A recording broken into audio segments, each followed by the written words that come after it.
এক ভদ্রলোক এক হাসপাতালে অনেকক্ষণ যাবৎ ছেলেদের টয়লেটে যেতে চাচ্ছিল, কিন্তু কেউ না কেউ সবসময় ভেতরে থাকে, এজন্য যেতে পারছিল না। আবার দূর থেকে একজন নার্স লোকটার দুর্দশা দেখছিল। সে বলল, স্যার, আপনি মেয়েদের টয়লেট ব্যবহার করতে পারেন, কিন্তু আপনাকে প্রমিস করতে হবে যে আপনি টয়লেটের দেয়ালের কোনো বাটন ব্যবহার করবেন না। ভদ্রলোক তাতে রাজি হয়ে টয়লেটে গেল। তারপর যা করার করলো এবং বসে থাকার সময় সে দেয়ালে বাটনগুলোর লক্ষ্য করলো। প্রত্যেকটা বাটনের গায়ে কিছু অক্ষর বসানো আছে, যেমন WW, WA, PP এবং লাল একটা বাটনে APC। সে তখন ভাবলো, বাটনগুলো চেপে দেখলে কে আর দেখবে, এবং তার কিউরিসিটির জয়ও হলো। সে WW অর্থাৎ ওয়ার্ম ওয়াটার বাটন চাপলো।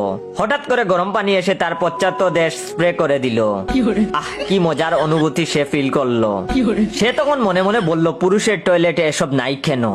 তখন সে আরো ভালো কিছু হবে এটা ভেবে সে WA অর্থাৎ ওয়ার্ম এয়ার বাটন চাপলো। এবার গরম পানির বদলে এবার গরম বাতাস এসে তার পশ্চাৎ দেশ শুকিয়ে দিল। যখন ওইটা শেষ হলো, তখন সে PP বাটন চাপলো এবং খুব সুগন্ধি পাউডারের একটা পাপ এসে তার তলদেশে সুগন্ধে ভরে দিল। তার মনে হলো মেয়েদের রেস্টরুম আসলে আনন্দদায়ক। তারপরে পাউডারের পাপ দেওয়া শেষ হলে সে APR বাটন না চেপে থাকতে পারলো না, যেটা সে ভাবছিল সবচেয়ে বেশি মজা পাওয়া যাবে। তাই আর দেরি না করে APR বাটন চেপে দিল।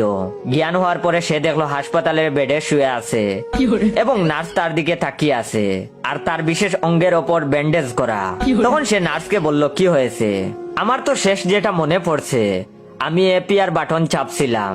তখন নার্স বলল, APR বাটন হলো অটোমেটিক পেড রিমুভার।